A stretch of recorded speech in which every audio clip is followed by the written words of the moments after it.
साथियों नमस्कार। मैं Prateek Chaudhary advocate Chaudhary legal associate से आपका वेलकम करता हूं, स्वागत करता हूं।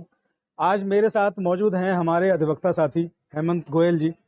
ये भी काफ़ी सक्रिय हैं समाज में और सामाजिक कार्यों में, और अधिवक्ताओं की जो एक फिलॉसफी बन गई है लोगों को अधिवक्ताओं के बारे में कि अधिवक्ता जो है फीस लेकर ही काम करते हैं।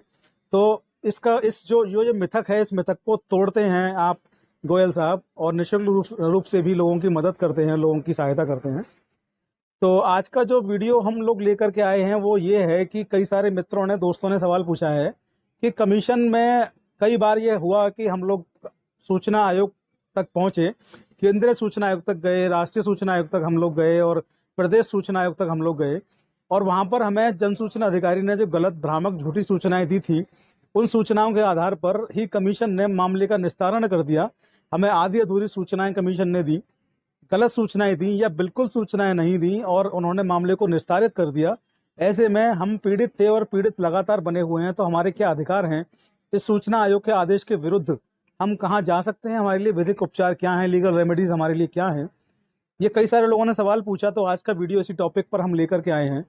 तो वीडियो शुरू करने से पहले मैं आपको बता दूं कि चौधरी लीगल एसोसिएट ने 17,000 सब्सक्राइबर के आंकड़े को पार कर लिया है। इसके लिए आप सब लोग बधाई के पात्र हैं और आप सब लोगों का मैं शुक्रिया अदा करता हूं। बने रहिए चौधरी लीगल एसोसिएट्स पर। इसके अलावा आप लोग हमें फेसबुक पर और इंस्टाग्राम पर भी आप हमें फॉलो और सब्सक्राइब कर सकते हैं। आईडी हमारी सेम है, Chaudhary legal associate, same spelling है, सेम नाम है, कहीं आपको दिक्कत नहीं आएगी। आप लोग जाएं वहां पर, सर्च करें, सब्सक्राइब करें, फॉलो करें और शेयर करें। तो आइए ज़्यादा देर ना करते हुए आज का जो टॉपिक है, वीडियो है, उसको शुरू करते हैं। आज का जो हमारा टॉपिक, जो हमारा वीडियो है वो ये है कि आरटीआई में जन सूचना अधिकारी को आपने आवेदन दिया, आपको सूचनाएं आधी अधूरी मिली, भ्रामक मिली या नहीं मिली। इसके बाद आपने प्रथम अपीली अधिकारी को अपील करी, उस अपील में आपको सूचनाएं आधी अधूरी मिली, भ्रामक मिली या नहीं मिली, आप सूचनाओं से संतुष्ट नहीं हुए, जन सूचना अधिकारी के द्वारा भी और अपीली अधिकारी के द्वारा भी, क्योंकि आपने जो चाहा, जो आपने जो मांगा सूचनाओं में, वो ना दे करके आपको कुछ अलग दिया गया या कुछ नहीं दिया गया।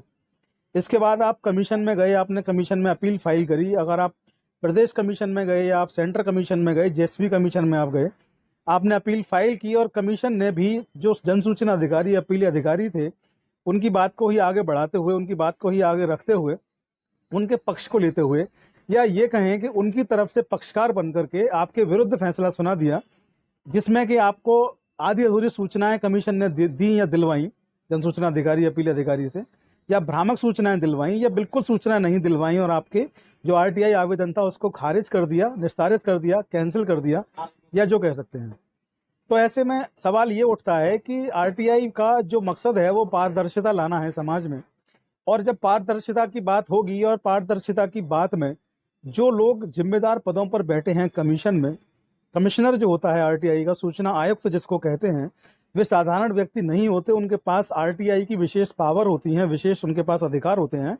उन अधिकारों से वो जन सूचना अधिकारी और अपीली अधिकारी के विरुद्ध कार्रवाई करते हैं, उन पर जुर्माना लगाते हैं, और जो संबंधित, जो पीड़ित आवेदक होता है उसको सूचनाएं दिलवाते हैं, और उसको क्षतिपूर्ति, उसको मुआवजा भी दिलवाते हैं कमीशन में आने के लिए।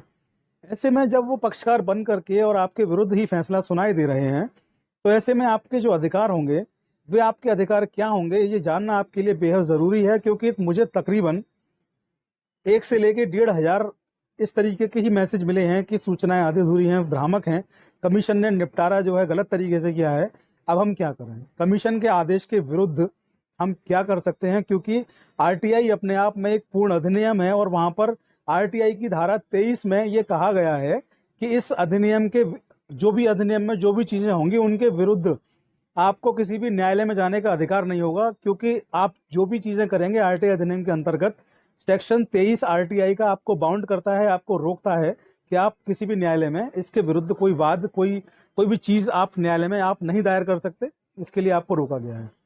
लेकिन मैं यहाँ बीच में रोकूंगा 2 मिनट के लिए, साथ ही अपने अधिवक्ता से बात करूंगा। हेमंत जी, ये बताइए कि आरटीआई का जो आजकल जो इस्तेमाल हो रहा है, लोगों में जागरूकता जो आ रही है समाज में, इसको आप कैसे देखते हैं, ये अच्छा है या बुरा है? बहुत अच्छा हो रहा है। ये जानकारी होनी भी चाहिए, क्योंकि पहले आदमी कुछ जगह पर काम करता था लेकिन उसे पता नहीं होता था मैं इसकी जानकारी कैसे ले सकता हूँ, कहाँ से ले सकता हूँ जी। और आरटीआई का मतलब भी नहीं जानते कुछ जने, तो क्या होती है आरटीआई आज भी बहुत लोग नहीं जानते। लेकिन धीरे धीरे जब ये फैल रही है, इसकी चर्चा चल रही है, तो आदमी जान रहे हैं कि होता क्या है, राइट टू इन्फॉर्मेशन होता क्या है, कैसे हम किसी की इन्फॉर्मेशन ले सकते हैं, कैसे जानकारी कलेक्ट कर सकते हैं। तो ये भी एक जब जागरूकता फैल रही है तो आदमी अपने जान रहा है कि हमें किसी भी न्यायालय में, किसी थाने चौकी में जाने की जरूरत नहीं है।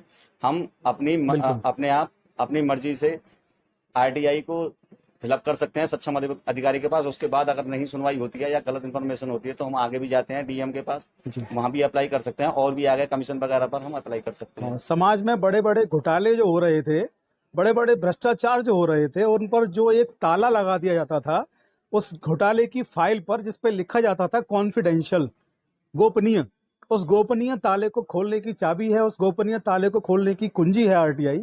सबको पढ़ना चाहिए, सबको आना चाहिए। आरटीआई बहुत अच्छा हथियार है।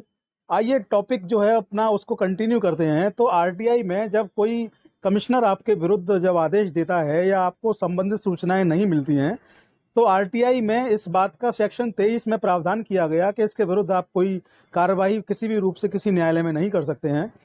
तो मैं आपको यहाँ बता दूं कि आप अपने प्रदेश के जो भी उच्च न्यायालय हों, आप जिस प्रदेश में भी रहते हैं, जहाँ भी आपके उच्च न्यायालय आपके प्रदेश के हैं, वहाँ आप अपने प्रदेश के उच्च न्यायालय में जा करके, एक संवैधानिक व्यवस्था दी गई है आपको रिट्स करने की और तमाम चीज़ों की। तो आप जो है 482 एक सेक्शन है सीआरपीसी में, आप 482 सीआरपीसी के तहत अपने प्रदेश के हाई कोर्ट में जा करके संबंधित कमीशन जो है, जो आपको सूचनाएं जिन्होंने दिलवाने में पूरी असमर्थता दिखाई है, आपको संबंधित जरूरी सूचनाएं जो आपने चाही थी वो नहीं मिली, आधी अधूरी मिली, भ्रामक मिली या बिल्कुल नहीं मिली, आप न्यायालय के आदेश से संतुष्ट नहीं हैं, तो उस कमीशन के आदेश से संतुष्ट नहीं हैं, तो उस कमीशन के आदेश की एक सर्टिफाइड कॉपी, यानी कि ट्रू कॉपी, यानी कि सत्यापित प्रतिलिपि आप प्राप्त करें और उस कॉपी को लेकर के अपने प्रदेश के उच्च न्यायालय में आप धारा 482 सीआरपीसी के तहत एक आवेदन दें उस न्यायालय के आदेश के विरुद्ध।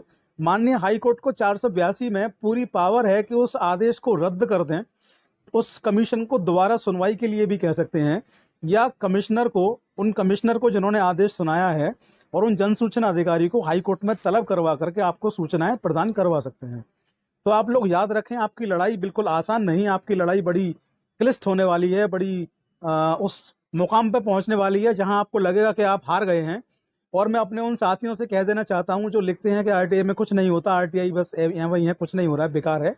मैं आपसे कह देना चाहता हूं कि बस आपके मन में सब कुछ है। आप सोच लेंगे हारना है तो आपको कोई जिता नहीं सकता, और आप अगर सोच लेंगे कि आपको जीतना है तो आपको कोई हरा नहीं सकता। तो आप बस माननीय न्यायालय को जाइए, माननीय न्यायालय में अपनी जो आप एप्लीकेशन है उसको फाइल करिए, आपको निश्चित तौर पे आपकी सूचनाएं मिलेंगी, आपको न्याय मिलेगा। और ऐसे तमाम आदेश माननीय हाई कोर्ट जो है पहले भी मामलों में सुना चुके हैं, और ऐसे तमाम ऐसे मामले आपको गूगल पे और तमाम लीगल लोगों से आपको प्राप्त भी हो सकते हैं। तो अपने अधिकारों के प्रति आप आवाज उठाइए, लड़िए, संघर्ष करिए, क्योंकि आपके अधिकार आपको छीनने पड़ते हैं, आपको कोई भीख में नहीं देगा। बने रहिए चौधरी लीगल एसोसिएट्स पर। जय हिंद, जय भारत, नमस्कार।